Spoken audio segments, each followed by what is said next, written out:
What's up, my name's Devin, also go by Infinite or Prop by Infinite, and today I'm gonna show y'all how I make melodic LA loops in the style of Blxst and Kalen. Now let's get it.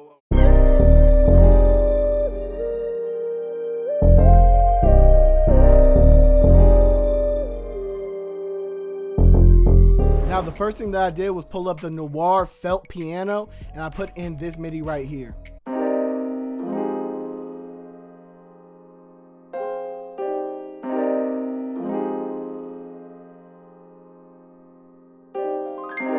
Alright, so for these chords specifically, I made sure that I did 7th notes right here because they always give like a jazzier tone. And then I kind of just started messing around and putting notes on top until everything sounded cool. So for the 7th chord by itself, it sounds like this,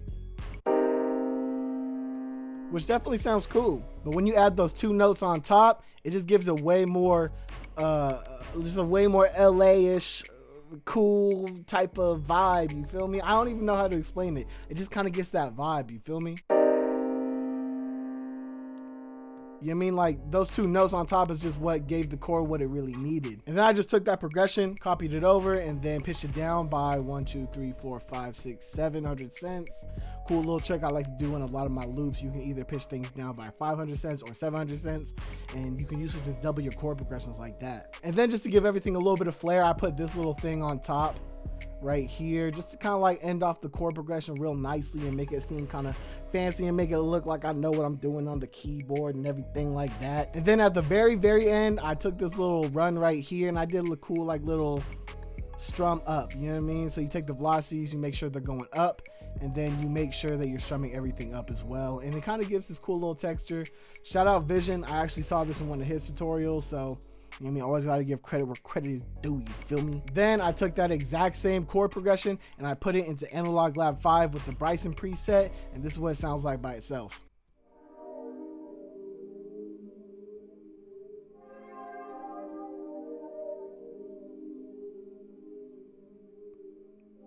And y'all know me, it ain't no infinite loop if there ain't no strings in it. So I went into SRX strings and I got the Epic Strings preset. It's the first one that pops up on you. And I put in this little melody right here.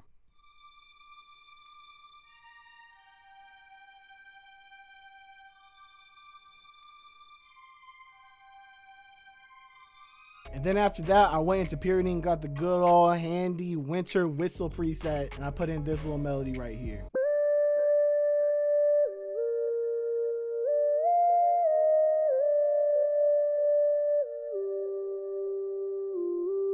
Okay, so a couple things that I would want to point out with this synth lead melody is that you're going to see that everything is not particularly on the grid, and you also want to use a lot of these like little glide notes right here, because with synth leads, when they glide from note to note, it sounds so much better than rather than being staccato. And then another thing to notice is that when you're ending off the synth lead, it usually sounds good when you're working your way back up or working your way back down to the original note. So as you can see, we're going from F sharp to G sharp to A sharp, and then it comes back over here over to C. You know what I mean? So it kind of goes back up to the scale, so it kind of like resets over really well. And then this would also work really well if we did it the opposite way, where we went like down like this, and then it goes back into the C. So whenever you're ending off a melody, sometimes working your way back up to the original root note is going to help out a lot. And then after that, I cut out all the low end for all of the melodies, and I added in this bass line right here.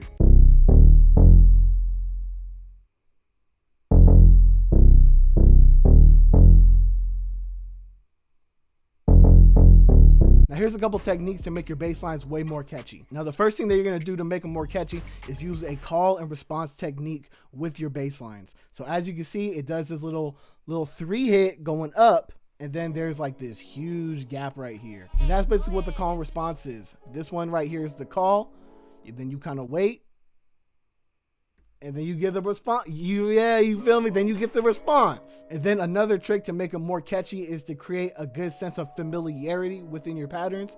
And the way that you do that is that you take the first pattern right here, you copy it over, and then you change over the second half a little bit, but not too much. You want to have a little bit of repetition, but not enough to the point where people get annoyed of the melody. So for instance, with this melody right here, You just take this, copy it over, and then you can see like the difference between the highlighted and the unhighlighted. I just move things around a little bit just so it doesn't get too monotonous. And then last but not least, I put this hit right here. If you like this hit, it is going to be in my free foundation drum kit. You can find it within the first link in the bio.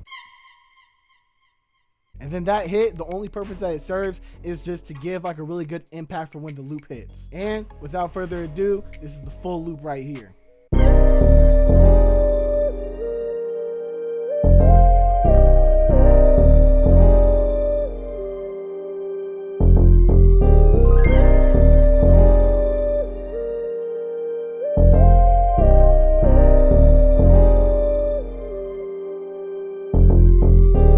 So with that being said, that's going to conclude the video. My name is Devin. I also go by Infinite or Prop by Infinite. If you like the video, hit the like. If you want to comment, then comment. If you want to sub, then hit the sub. You feel me?